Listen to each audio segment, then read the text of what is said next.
It's an honor to spend a few special moments with all of you here. I'm Dr. Stacy Stapleton, and I direct the Pediatric Neuro-Oncology program here at Johns Hopkins All Children's. I'm a pediatric neuro-oncologist, and so I spend all of my time taking care of children with brain tumors. I've been here for about 10 years. I'm in my 10th year now, and I've seen a lot of fabulous change here. I was here when we moved into this new hospital and new clinic building in 2010. And then the affiliation with Johns Hopkins has helped move us even more forward, faster. And what's not so visible from the outside, though, that has been tremendous to me is the development of our 4 institutes.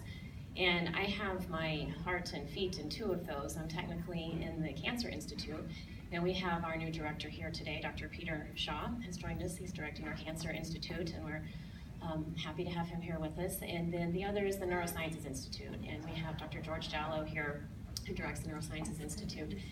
And those institutes are important because it just helps strengthen our pediatric neuro-oncology program.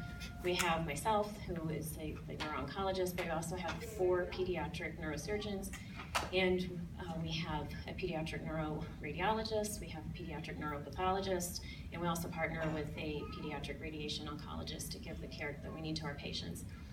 And it's important we have all of that because we have about 80 new patients a year here at All Children's. And that number has continued to increase. And I expect that with some of the programs that we continue to develop, that number will grow as we attract patients.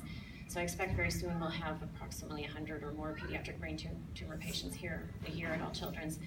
And that's not an insignificant part of the patients that are diagnosed in the country. There's about 3,000 to 4,000 new brain tumor patients diagnosed in children each year in the United States. And so we're doing a big part to help take care of those children. And in my mind, those kids need 2 things. One is they need a lot of time. And there's a lot of time that is spent before we even meet the patient. We can spend hours discussing the patient's imaging to make the best plan of care. Should we remove the tumor? Should we leave the tumor? Is there benefit in removing at least some of the tumor? And then after we remove the tumor, we discuss carefully with our pediatric neuropathologist the tumor, and we don't just look these days at the morphology and the immunohistochemistry, but we also look at the genetics of the tumor to see if we can tailor the treatment specifically for that patient. And patients are then given very individualized care, every single patient, and we spend a lot of time behind the scenes. And then we spend a lot of time with the families, hours with the families from the very first time I meet them to discuss their diagnosis and their treatment and their prognosis. And then the journey goes forward, and there's inevitably some effects from either their tumor or their treatment, and we work with the families through that, and that takes a lot of time.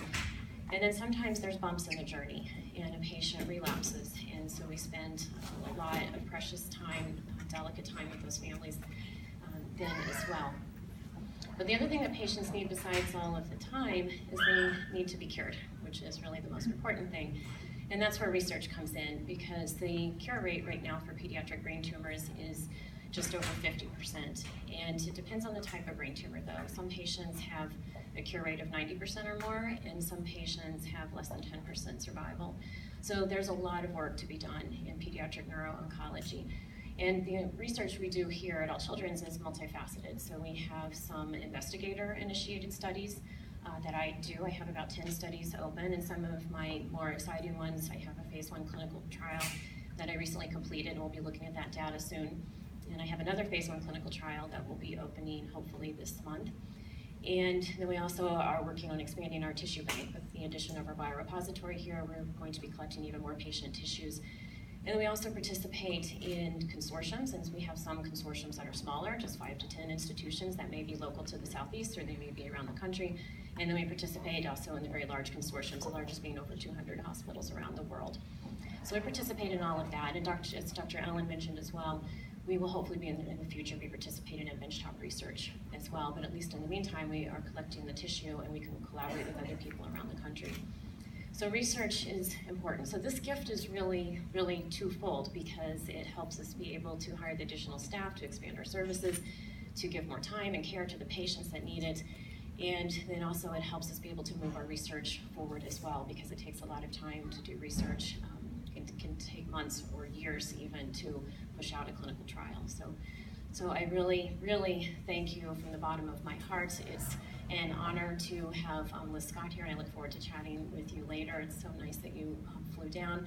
And obviously cancer has touched her life, and I appreciate Kevin O'Connell for being here. And I can only imagine that someone on that team's life had been touched by cancer when they made the decision to give the gift. So sometimes a gift like this is really, really personal. So thank you so very much. And it is my pleasure to introduce my special patient, Rachel Hatfield, and her mother, Yael Hatfield.